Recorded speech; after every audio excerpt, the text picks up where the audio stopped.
시청자 여러분 안녕하십니까? 지역의 이슈를 살펴보는 헬로 이슈토크입니다. 어느덧 민선 8기 취임 2주년을 맞았습니다. 바쁘게 달려온 지난 2년을 되돌아보고 지역의 발전 방향을 살펴보는 시간 마련했는데요. 오늘은 1004개의 섬으로 이루어진 천사섬 신안군을 이끌고 있는 단체장 모셨습니다. 박우량 신안군수 나오셨는데요. 안녕하십니까? 안녕하세요. 네, 먼저 지역 주민들께서 프로그램 시청하고 계실 텐데요. 인사 한 말씀 해주시죠. 호남방송 시청자 여러분, 천사섬 박우량 신안군수입니다. 또 만나 뵙게 돼서 반갑고요. 신안군민 여러분, 그동안 신안군정에 지난 2년 동안 적극적으로 협조해 주어서 신안군이 괄목할 만한 성장을 할 수 있도록 도움을 주어서 이 자리를 빌어서 다시 한번 감사를 드립니다. 네, 올해는 무더위가 일찌감치 좀 시작이 된 것 같습니다. 군수님 취임하시고 1도 1 정원화 사업 추진하시면서 요즘 섬 곳곳을 보면 화산 꽃들로 물들어서 볼거리가 참 많은 것 같습니다. 이제 여름철로 접어들었는데 이 가볼 만한 좀 매력적인 섬들이 있다면 소개 좀 해주시죠. 그렇습니다. 지금 이제 도초대 수국꽃 축제가 지난 20일부터 30일까지 일단 끝났습니다만은 그래도 아직 수국꽃들이 다 진 것은 아니기 때문에 도초도의 수국정원에 가셔도 또 평나무 십리길이나 환상의 정원을 보셔도 좋고요. 홍도에 가셔도 정말 아름다운 홍도 원추리꽃을 볼 수 있으실 겁니다. 또 더불어서 저희들이 세월한 축제를 저희들이 8월 14일부터 8월 25일 동안 이렇게 개최할 계획을 갖고 있습니다. 이것은 자원도에 사기 때문에 도초도, 홍도, 자원도 이렇게 신안군 곳곳에서 축제가 개최되고 있습니다. 네, 앞서 말씀해 주셨던 그 수국꽃축제 도초에서 열리고 있는데 문재인 전 대통령이 방문하셨다는 이야기도 있던데 혹시 그렇습니다. 어떠셨나요? 지난 6월 20일 날 문재인 대통령 부부께서 저희들이 초청하지도 않았는데 인터넷과 신문에 난 그런 내용들을 보시고 그 수국의 환상의 정원 십리길을 다 걷고 또 수국 정원을 돌아보시고 정말로 섬이 이렇게 아름다운지 그리고 또 이렇게 잘 가꾸어져 있는지 정말 놀랬다. 그러면서 굉장히 감동을 하고 가셔서 저희들에게도 큰 용기가 되었고 또 우리 신안군에서 하고 있는 정원화 사업들에 대한 자긍심을 갖게 해줘서 굉장히 기쁜 날이기도 했습니다. 네, 지난달 전남에선 신안군이 가장 먼저 민선 8기 2주년 맞아서 기자회견을 가지셨습니다. 당시 군수님께서 언급하셨던 한마디가 저에게도 기억에 남는데요. 섬에 사는 것이 자부심이 되게 하겠다 이런 말입니다.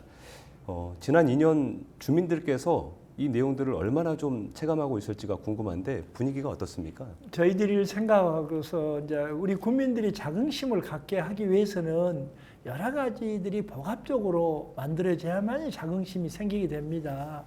교통은 편리해졌는지 또 기본적으로 또 소득을 좀 높이는 부분은 좀 더 나아졌는지 또 주변에 많은 사람들이 외롭지 않게 찾아오는 것인지 볼거리는 있는 것인지 이런 것들이 복합적으로 갖춰져 있습니다. 그런데 그런 것들이 어느 정도 이제 완비가 돼서 작은 섬, 예를 들어서 수선화의 섬으로 표방하는 선도, 또 반월 박쥐도의 퍼플섬, 또 맨드라미 섬을 표방하고 있는 병풍도, 또 향후, 또 작약의 섬을 표방하고 있는 옥도, 또 김대중 대통령의 탄생지인 하이도의 또 인동귤의 섬을 만드는 이런 모든 것들을 통해서 최근에 보니까 우리 지역 주민들이 각종 인터뷰 또는 지역 주민들이 이야기하는 말 속에 내가 살고 있는 내 섬이 정말 비록 규모는 적고 인구도 적고 옛날에는 아무런 볼 것이 없어서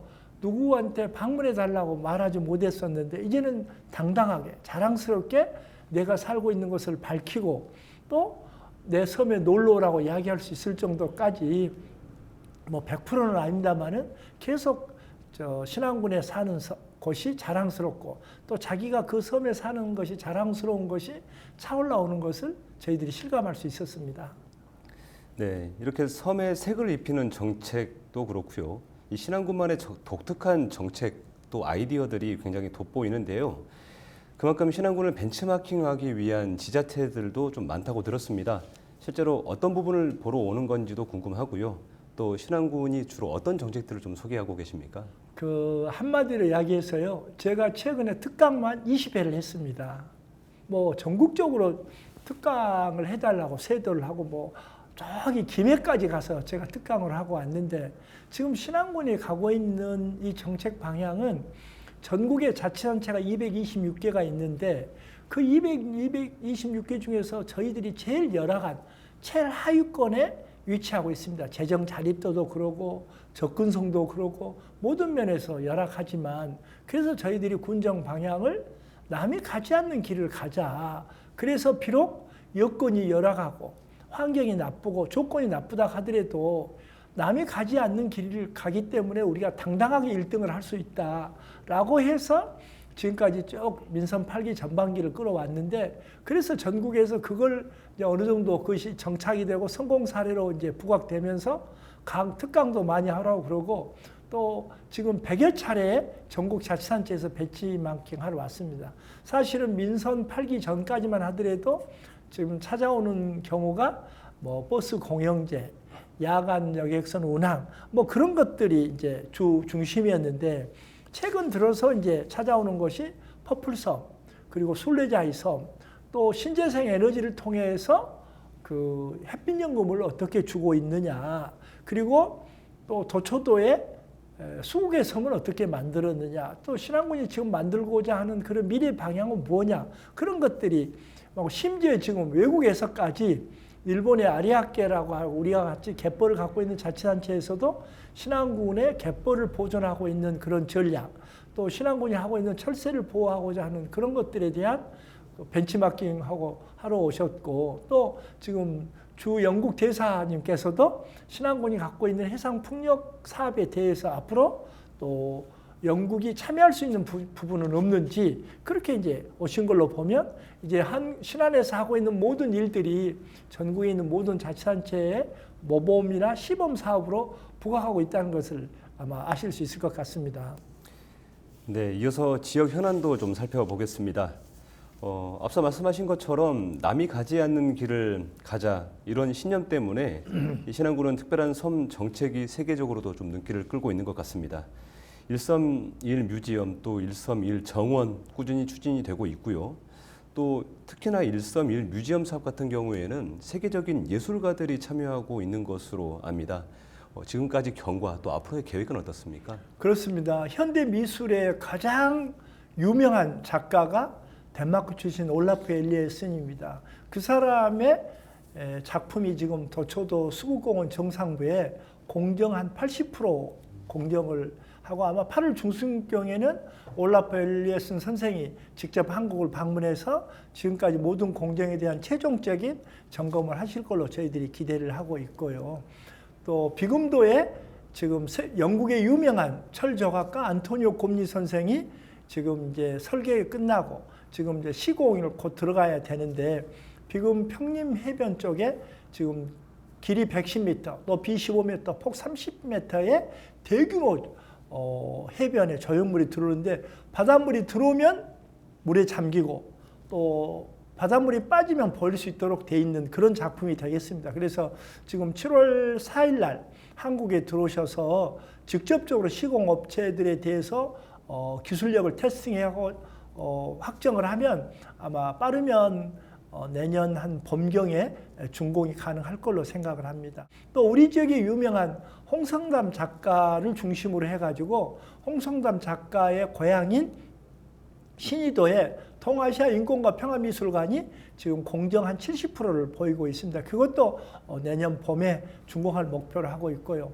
또 세계적인 작가 소아 김한기 선생이 고향이 신안입니다. 그 고향 안자도 태어난 마을 읍동마을 뒤편 신촌마을에 지금 물에 뜨는 일본의 나오시마 야나기 유키노리 선생이 설계한 물에 뜨는 뮤지엄이 지금 공정 한 80%를 보고 있어서 그것도 내년 봄까지는 준공을 해서 오픈하게 되면 신안군이 아시아에서 가장 유명한 사람이 모여있는 문화중심 도시로서의 어떤 모습을 보일 걸로 생각을 하고 또 비금 노데도란 섬에 빛의 마술가 제임스 토넬의 작품 설치 부분도 지금 작가와 우리 군과 또 여러 관계자들이 협력을 해서 아마 조만간에 빅뉴스가 또 발표되지 않을까 이렇게 지금 진행되고 있습니다.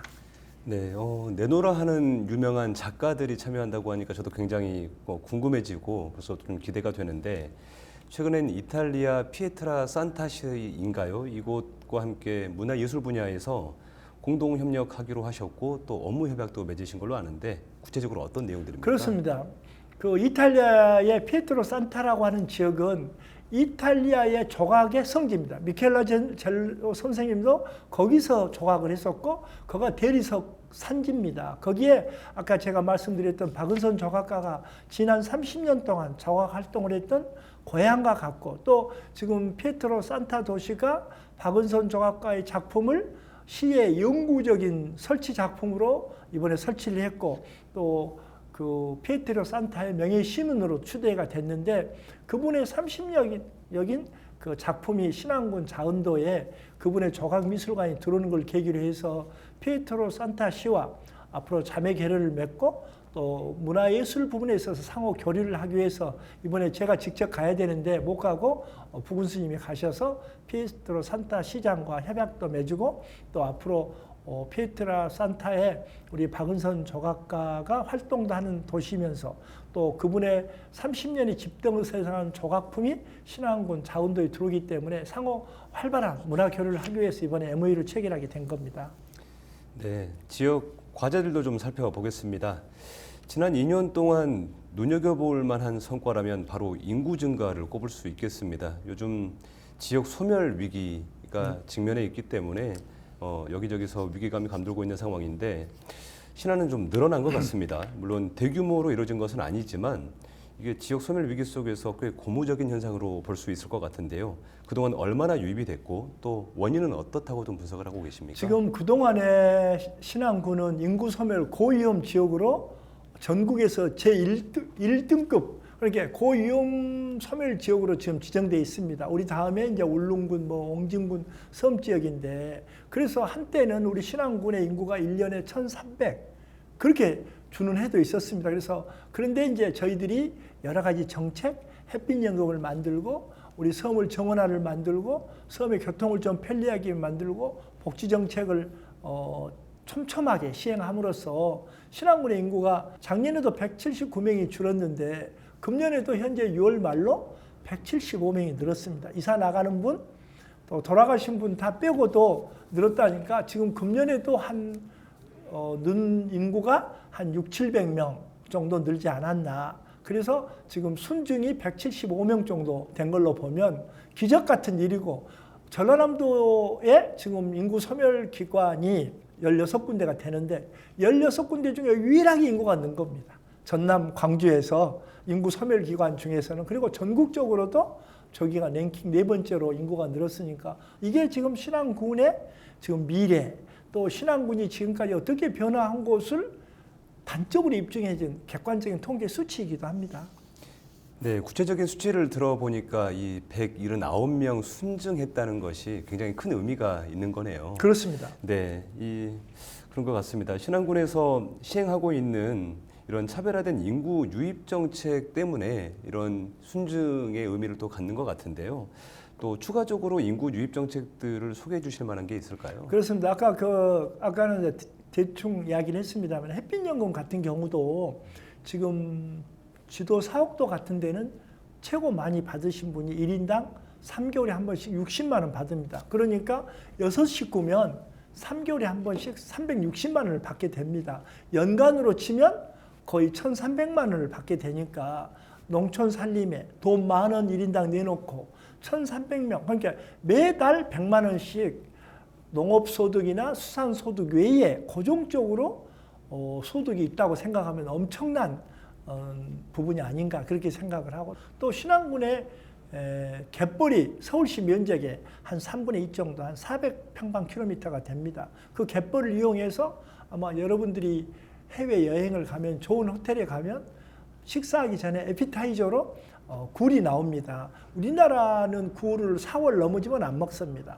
외국에는 굴에가 암수가 있는데 그 암수를 제거해가지고 연중 굴을 먹습니다. 그리고 갯벌에다가 그 치패만 갖다 놓으면 스스로 이렇게 자라기 때문에 제가 보기에는 우럭이나 전복을 하려면 사료값이 한 40%, 50% 들어가는데 김하고 이 개체꿀은 사료값이 안 들어갑니다. 그래서 우리 신안의 그 건강한 갯벌, 유네스코가 인정한 갯벌에서 이 개체꿀 사업들을 할 수 있도록 지금 저희들이 연간 한 350만 개, 그래서 홍콩 지금 식품 박람회도 출하하고 홍콩 쪽으로 지금 수출을 하고 있습니다만 우리 지역에 한 2, 3천 개 어가에서 이 개체꿀 사업을 해서 이것도 또 청년들이 돌아오고 소득과 연계하는 사업을 하려고 생각하고 있습니다. 네, 앞서 독특한 정책들 소개해 주셨는데요. 그중에서도 햇빛연금, 그러니까 또 햇빛하고 바람연금 같은 것들도 지금 정책을 추진하고 계시다, 이런 소개를 해 주셨습니다. 지역에서 굉장히 큰 관심을 갖고 있는 사업인데 이게 18세 미만 아동에게도 햇빛 수당을 지급하고 있고 또 규모도 점차 늘리겠다고 하셨습니다. 현황이 어떻습니까? 그렇습니다. 우리 관내 학생들이 약 한 2,000명, 2,800명에서 2,900명, 약 잡은 3,000명 정도 됩니다. 3,000명의 지금 학생들이 그러니까 지도, 안자, 임자, 지역에 있는 어린이들은 이제 매월 거의 10만 원씩 받으니까 학생 아동 수당을 받은 거나 다름없지만 나머지 11개 읍면에서는 너무 좀 부러워하고 시샘도 하고 있어서 이번에 안자에서 증설되거나 임자가 신규로 됐을 때 안자는 증설분의 50%, 임자는 증설분의 10%를 갖다가 그걸 기금으로 만들어서 18세 미만 약 3,000명의 우리 학생들에게 어린이들, 학교 안 되는 어린이들까지 다 햇빛 아동수당을 그러니까 작년에 연간 40만 원, 금년에 80만 원, 내년에 120만 원 주려고 저희들이 제도를 도입했고요. 또 이제 그러면 그냥 생활비로 써버릴 수도 있고 용돈으로 쓸 수도 있지만 그래도 18세가 되면 뭔가 조금 창업을 한다든지 또 도시에 대학생으로 가서 방을 얻는다든지 그렇게 하기 위해서 저희들이 지금 햇빛 아동 장학 적금을 만들었습니다. 금리가 얼마냐? 7.5%짜리 국내에 없는 초고금리를 만들었는데 지역 농협에서 4.5%를 부담하고 나머지 3%는 신재생에너지 협동조합해서 3%를 부담해서 7.5%짜리 금리인데 이걸 계속 18년 동안 모으면 18세가 되는 시점에서 약 4천만 원의 목돈이 마련될 수 있도록 그런 것들을 지금 만들어 놓고 있습니다. 제도들. 네, 그동안 지역 발전을 위해서 참 많은 일들 하셨고 또 남이 하지 않은 일도 이런 새로운 시도들 굉장히 돋보이는 것 같습니다. 마지막으로 시청자분들께 전하고 싶은 이야기가 있다면 한 말씀 해주시죠. LG 호남방송 시청자 여러분, 또 신안군민 여러분, 그동안 신안군 그러면 뭔 볼 것이 있느냐, 섬이어서 가봐야 될 그런 의미가 없다라고 생각했는데 최근 3년, 4년 사이에 신안군은 꼭 가봐야 돼. 그중에 퍼플섬, 순례자의 섬, 수선화섬, 수국의 섬 이렇게 섬 하나하나가 다 여러분들이 가봐야 할 곳으로 변화하고 있습니다. 이처럼 신안군은 앞으로 미래 부분에 있어서 엄청난 발전 가치를 가지고 있습니다. 또 여러분들이 기후변화 때문에 태양과 햇빛, 바람을 통해서 만들 신재생 에너지의 세계적으로 제일 중심 역할을 할 수 있는 곳입니다. 이런 것들을 통해서 본다고 하면 그동안 신안군이 가장 낙후됐던 지역으로 인식되었던 신안군이 이제 한국의 정말 지방행정의 모델이 되고 또 한국의 새로운 그 발전과 문화의 지평이 되는 그런 곳으로 계획을 세우고 또 추진해 가고 있고 또 우리 신안 군민 여러분들께서 협조해 주셔서 항상 감사하게 생각을 하고 있습니다. 이러한 사업들이 차질 없도록 추진해 나가겠습니다. 그런 과정에서 군민 여러분께서 적극 도와주시고 또 시청자 여러분께서도 많은 성원 격려 부탁드리겠습니다. 네, 군수님 오늘 말씀 잘 들었습니다. 감사합니다. 감사합니다. 신안군은 섬으로 이뤄진 열악한 환경을 오히려 자원으로 활용해서 독특한 정책을 펼치고 있는 점이 참 눈에 띄는데요. 민선 8기 남은 기간에도 지역민의 삶을 변화시킬 다양한 정책을 발굴하고 제대로 추진해 주시길 당부드리면서 오늘 이슈토크는 여기서 마칩니다. 함께해 주신 여러분 고맙습니다.